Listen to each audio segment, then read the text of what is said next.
Assalamualaikum warahmatullahi wabarakatuh dan salam sejahtera. Bersama saya Nasaruddin bin Ahmad.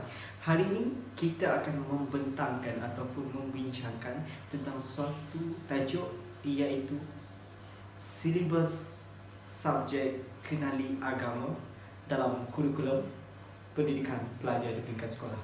Adakah ini sesuatu yang wajar ataupun tidak?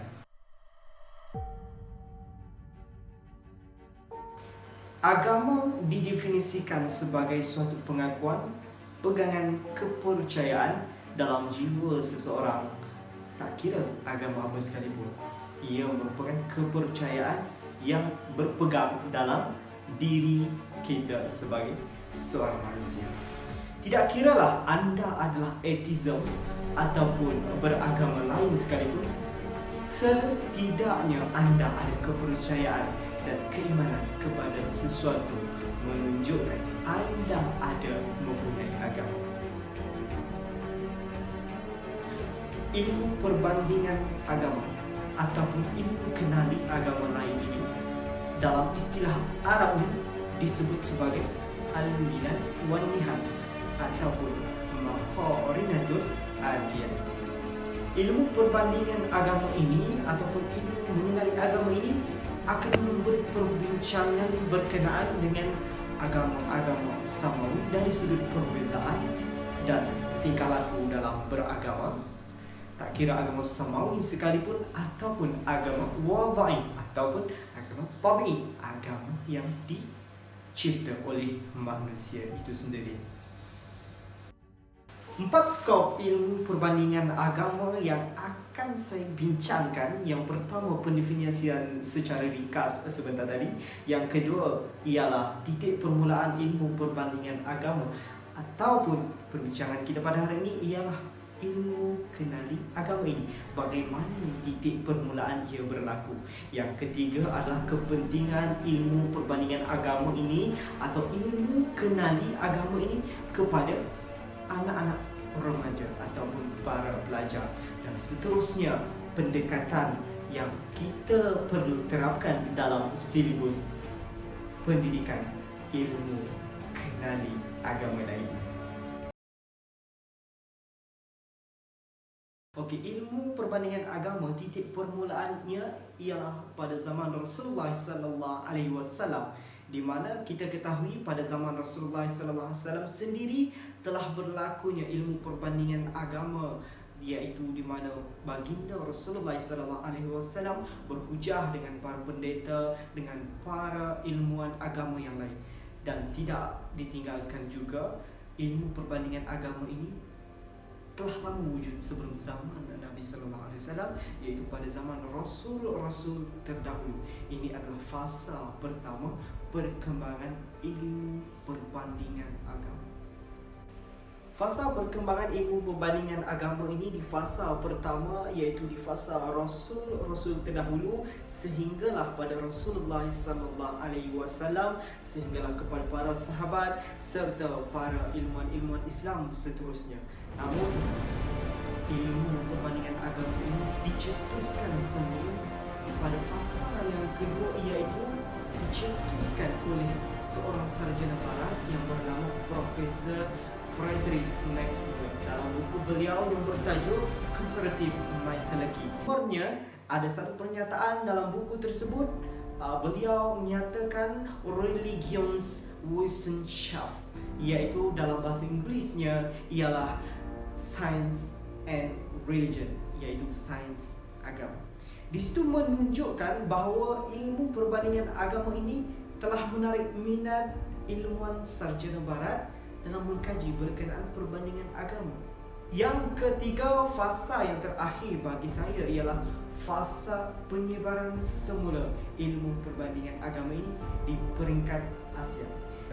Ilmu ini dicetuskan oleh seorang tokoh daripada Indonesia, iaitu Profesor H.A. Mufti Ali, melalui institusi agama, iaitu Institut Agama Islam Negeri IAIAM Sunan Kalijaga, Yogyakarta, Indonesia, ataupun nama barunya ialah Universiti Islam Sunan Kalijaga, Yogyakarta, Indonesia. Kemudian perbandingan agama di Indonesia tersebut diteruskan oleh para pelopor Kristian dengan penubuhan Sekolah Duta Wacana Yogyakarta Indonesia dengan kursus perbandingan agama yang disediakan ialah agama-agama. Seterusnya Seminari Kentungan Yogyakarta dengan kursus yang dinamakan sebagai Fenomena Agama, dan seterusnya dikembangkan oleh University Christian Emmanuel dengan kursus perbandingan agama disediakan oleh universities itu. Bagaimana pula ilmu perbandingan agama ini mula tercetus di Malaysia? Walaupun Universiti Malaya ataupun Universiti Kebangsaan Malaysia merupakan antara universiti tertua dan pertama di Malaysia, namun ilmu perbandingan agama ini belum lagi dirasmikan di universiti tersebut pada tahun 1960-an. Namun ilmu perbandingan agama ini mula tercetus selepas beberapa tahun penubuhan Universiti Islam Antarabangsa Malaysia, iaitu pada sekitar tahun 1983.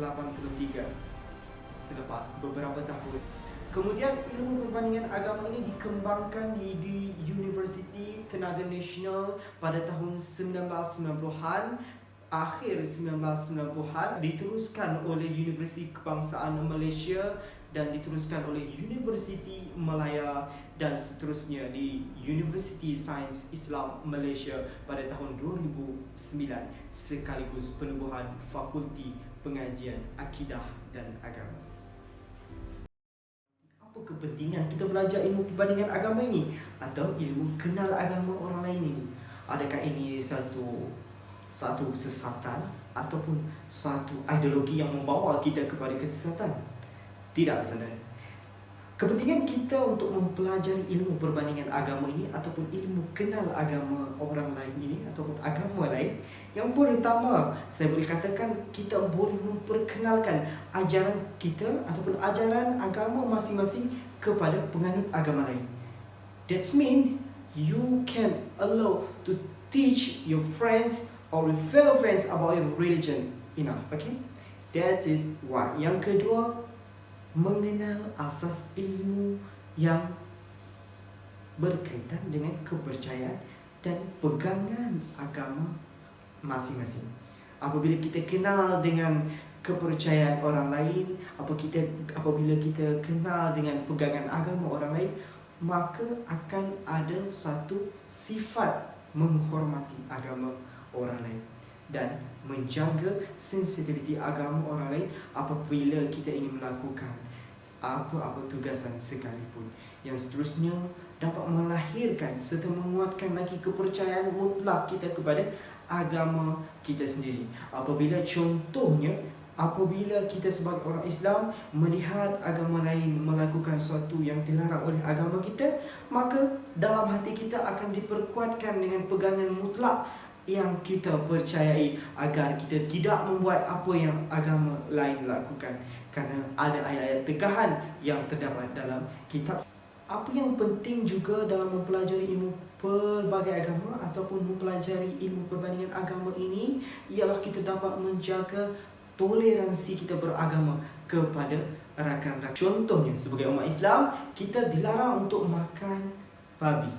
Maka apabila kita mempelajari ilmu perbandingan agama ini dan mempelajari adat-adat dalam agama, orang lain akan menghormati kita dengan tegahan agama yang telah kita nyatakan. Begitu juga sebaliknya, apabila kita sebagai orang Islam diharuskan makan daging, tapi orang agama Hindu tidak dibenarkan untuk makan daging, maka kita tidak boleh memaksa mereka untuk makan daging. Itu adalah satu simbol penghormatan agama yang perlu kita pelajari dalam ilmu perbandingan agama.